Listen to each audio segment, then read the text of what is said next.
Church family, we are doing it. Everything we are hoping to accomplish using technology as a ministry tool is happening. Sharing the gospel, creating new offshoots of the church in the name of Jesus in all kinds of places, and even serving our members and families when they need it. One of the things before we got all of this technology was we faced a lot of limitations, like even just places we could plug things in. We wanted to add more mics, we wanted to add more people, more cameras, but we literally just didn't have enough room. So when we made the transition back over here after the renovation, it was such an amazing thing to have enough places to plug things in, places where we could show the service on the screens. That was amazing. A lot of times when I serve in tech, I do the Pro Presenter, which is like all the slides and all the words, the worship graphics. And then I do the lights a lot of times. And then I also do camera sometimes. So on Sunday mornings, I run slides that you see on the big screens during service. I do broadcast audio primarily, so doing the audio for the YouTube and the live streams. One of the things I get to do on Sunday mornings is interact online with the folks who are joining us for worship. I encourage folks to give us a shout out to let us know that they're viewing the services online and summarizing some of the key points in Blake's messages or highlighting people taking a next step in their relationship with Christ. I serve because I like feeling like I'm really helping out, like I'm really involved. For me personally, I think it's important because I feel like that's what God's calling me to do with my abilities. I like knowing that I can help other people reach God, just like I want to reach God.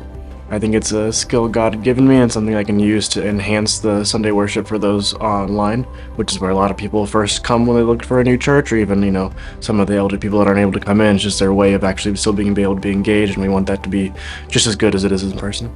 For more people to be able to be saved who aren't able to come in person, for more people to hear about the word if they haven't even heard it for the first time. The technology is not the end-all be-all. We're not just trying to have a bunch of cool stuff that we can turn on and things that light up and things that make great sound.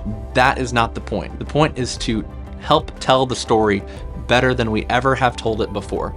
The best story is the gospel of Jesus Christ, how he came and died for us. And we want to make that story come to life. There's also like VBS, just taking pictures, or also running funerals, helping out with that.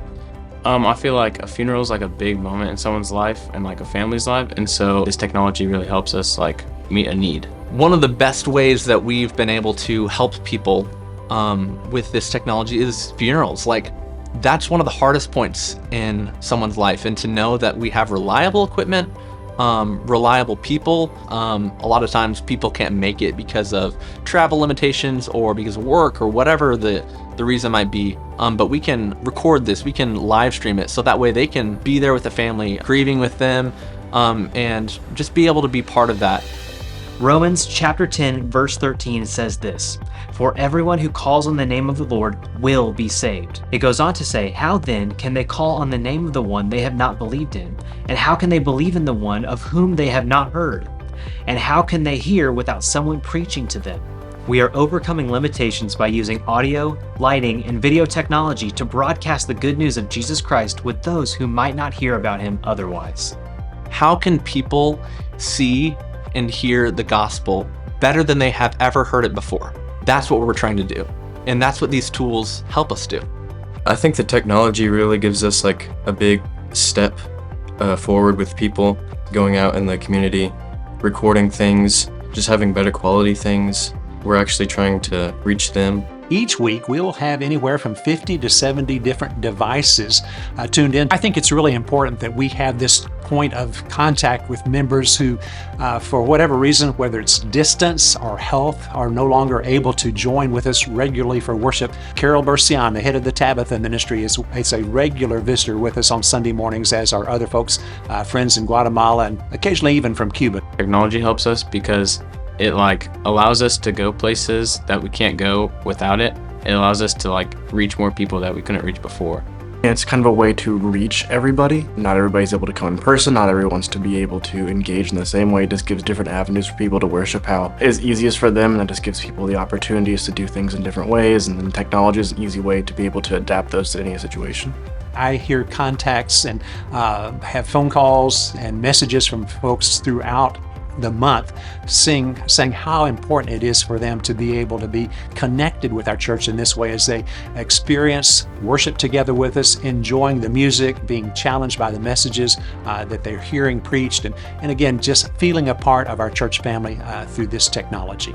I think, like, as someone who's in the room every single week, it's easy to lose sight of the things that happen in this room only can happen in this room, but the technology allows us to take it into places and spaces to people that would never have heard it because they wouldn't have ever come to this room. But now, because of this technology, because of the live stream, they can hear the gospel of Jesus Christ. And that makes me want to go all in helping every single person that might be online have a chance to hear the hope that Jesus has given me. In 2020, I was working and I had to start working on Sundays when the pandemic hit. So I just started watching on my lunch break. And pretty soon, there were a couple of other employees and I go, "What are you doing?" I said, "I'm watching my church." And they said, "Well, can we watch too?" And I'm like, "Sure." So pretty soon we had about 5 or 6 people that started taking lunch together on Sundays. I wasn't really forward going out and, talking to people about God. But if somebody wanted to, I would. But this whole online thing gave me the opportunity to break into something that I wasn't comfortable with, but it made me really comfortable. One of the things that also is so important about this online ministry is that for many people, this is their first point of contact with our church. Long before people step foot in our foyer on a Sunday morning, they have already checked us out online. They have watched our services to see what we are about, to see if that looks like a good match, a good fit for them, and just so they know what to expect. And so this is a great front door for our church to reach out into our community and to draw folks into saving faith and relationship with Christ. There were 2 people through my work during the pandemic that I know accepted Christ because of what they listened to with me and by conversations we had. One was a lady that was from Jamaica, and she'd work 6 months in the States and then go home for 6 months. And so the second time she came back, she goes, "Doreen, I'm sharing when I go home now to my family." And she goes, "I don't have a Bible. I'm going to buy a Bible." So I took her a Bible the next day to work. And when she came back her 4th time, she showed me and she goes, "Here, I wrote down names of people I shared with." And she had a list of about 6 or 8 family members that she had been sharing Christ with, down in Jamaica. It makes you feel really good when you can share the love and peace you have in your heart from Christ with somebody else and see them get the same thing. It is amazing to hear that people are giving their lives to Jesus as a result of people sharing the broadcast with them. The people who gave their lives to Jesus would want to say thank you for your generosity in giving to the Momentum campaign. Your gifts made this possible for them to hear about Jesus. Now, let's finish strong and create even more opportunities to share the good news of Jesus using this technology.